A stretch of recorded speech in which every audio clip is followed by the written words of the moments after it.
안녕하세요. 수학개미 2020입니다. 알파벳은 반경쟁적 행동, 위험한 콘텐츠 모니터링의 실패, 사용자 개인정보 보호에 대한 우려 증가 등을 주장하는 소송 및 정부 규제의 대상이 되고 있습니다. 법원은 알파벳이 의도적으로 원칙보다 이익을 우선시한다는 결정을 내리고 있습니다. 전통적으로 소셜미디어 회사들은 사용자들이 올린 명예훼손 콘텐츠에 대한 책임을 면제받아 왔습니다. 하지만 이런 추세는 변화하고 있습니다. 영국에서 제안된 새로운 규제 법안은 알파벳과 같은 빅테크 기업에 전 세계 매출의 최대 10%까지 벌금을 부과할 수 있습니다. 미국에서는 기업들이 자사 제품에 특혜를 주는 것을 금지하는 법안을 준비 중입니다.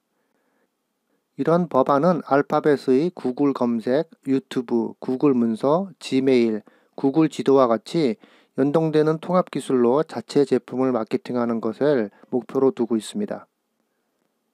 그리고 앱 개발 회사들은 안드로이드 운영체제의 앱스토어가 개발자들이 만든 앱 내에서 자체 결제 시스템을 사용하는 것을 금지함으로써 반독점적 법을 위반한다고 알파벳을 상대로 소송을 제기했습니다.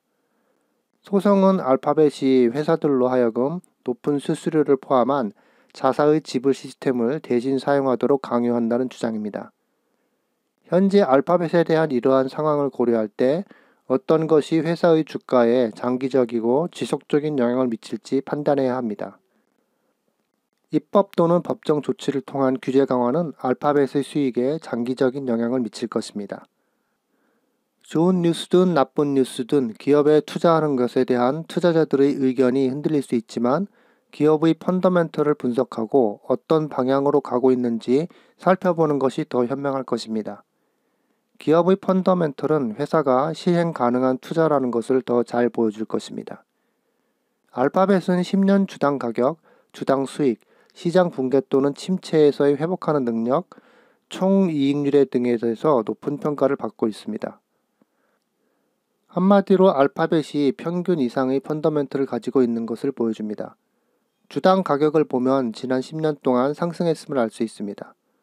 증가세는 대체로 안정적이었지만 2021년에는 눈에 띄는 상승세가 있었고 2022년에는 상당히 보합세를 보였습니다.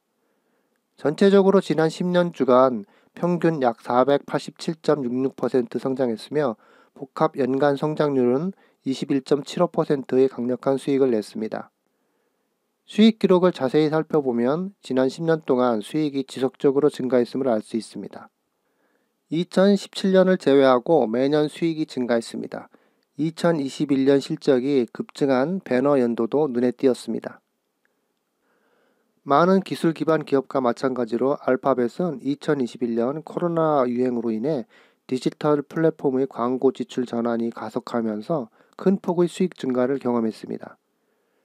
이러한 변화의 주된 원인은 알파벳의 구글 검색 광고와 유튜브 광고입니다.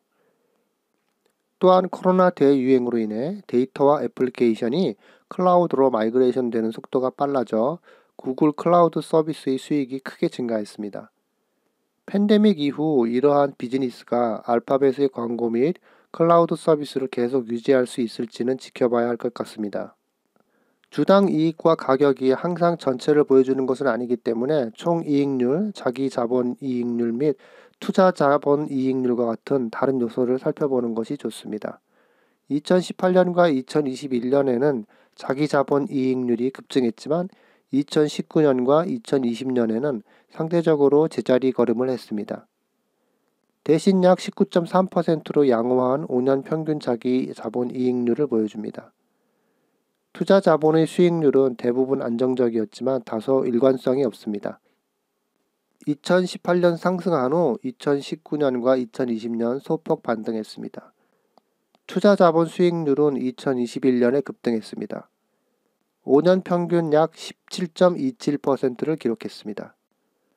총 마진율은 지난 5년간 대부분 감소했으며 2021년에는 단 한 차례만 증가했습니다. 2017년부터 2021년까지 전반적인 침식에도 불구하고 5년 총 마진율은 약 56.3%로 매우 우수합니다. 대차 대조표와 관련된 다른 펀더멘털을 보면 부채 대 자본이 1보다 적은 것을 알 수 있습니다. 이것은 회사가 빚진 것보다 더 많이 소유하고 있다는 것을 말해주는 좋은 지표입니다. 대차 대조표에 따르면 회사의 재정 상태는 양호한 것으로 보입니다. 장단기적으로 회사는 그 의무를 감당하기에 충분한 현금을 창출하고 있습니다. 20을 넘는 PE 가격 수익 비율은 장기 시장 평균 PE 비율을 15와 비교했을 때 알파벳이 높은 가격에 판매되고 있음을 나타냅니다. 알파벳은 10년 및 5년 평균 PE 레시오는 일반적으로 30.2에서 30.8 사이였습니다. 따라서 이는 과거 평균 PE 범위와 비교할 때 현재 가진 가격에서 거래될 수 있음을 나타냅니다. 알파벳은 부채에 비해 충분한 자본을 가지고 있고 단기적으로는 유동 부채를 감당할 수 있는 충분한 현금을 가지고 있기 때문에 재정적으로 건전합니다. 자기자본 이익률, 투자자본 수익률, 총마진율 및 EPS를 포함한 다른 기초는 견고합니다. 또 다른 장점은 이 주식이 2007년부터 2022년까지의 알파벳 대 S&P 500을 비교하면 일반 시장을 크게 앞섰다는 것입니다. 애널리스트들은 향후 5년 동안 회사가 연평균 17.06%의 수익을 올릴 것으로 예상하고 있습니다. 지난 10년과 5년 동안 평균 EPS 성장률은 각각 21%와 44%였습니다. 1928년부터 2014년까지 S&P 500의 평균 수익률은 약 10%가량입니다. 따라서 알파벳의 일반적인 시나리오에서는 훨씬 더 큰 장기적 수익을 기대할 수 있습니다.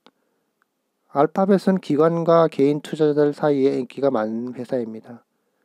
구글 광고는 매우 잘 알려져 있고 이것은 주식이 인기 있는 투자로 유지되도록 돕고 이는 다시 주가를 상승시킵니다. 알파벳의 단점은 수익성이 있는 사업 부분에 있어 다양성이 부족하다는 것입니다. 회사의 주요 광고 서비스와 검색 엔진인 구글은 강력한 해자를 가지고 있기 때문에 너무 지배적이고 수익성이 높아서 위험을 감수할 만한 가치가 있기 때문에 큰 문제가 안 될 것입니다.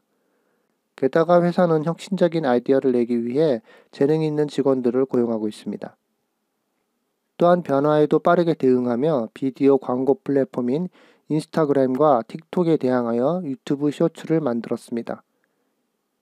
이 회사는 기존의 혁신적인 제품과 서비스 등이 매우 많기 때문에 이러한 아이디어 중 하나가 매우 수익성 높은 비즈니스 부분으로 전환되는 것은 놀라운 일이 아닙니다. 알파벳은 세상을 크게 변화시킬 수 있는 힘을 가진 회사 중 하나입니다. 따라서 헐값에 구매하지 않더라도 좋은 회사는 합리적인 가격에 구매한 투자자에게 보상을 할 것입니다. 많은 투자자들이 알파벳이 좋은 회사라는 것은 인정하지만 높은 주가 때문에 선뜻 매수에 나서지 못했다면 현재 주식 분할을 앞두고 주가가 급격히 하락하며 좋은 기회를 제공하고 있다고 생각합니다. 시청해 주셔서 감사합니다.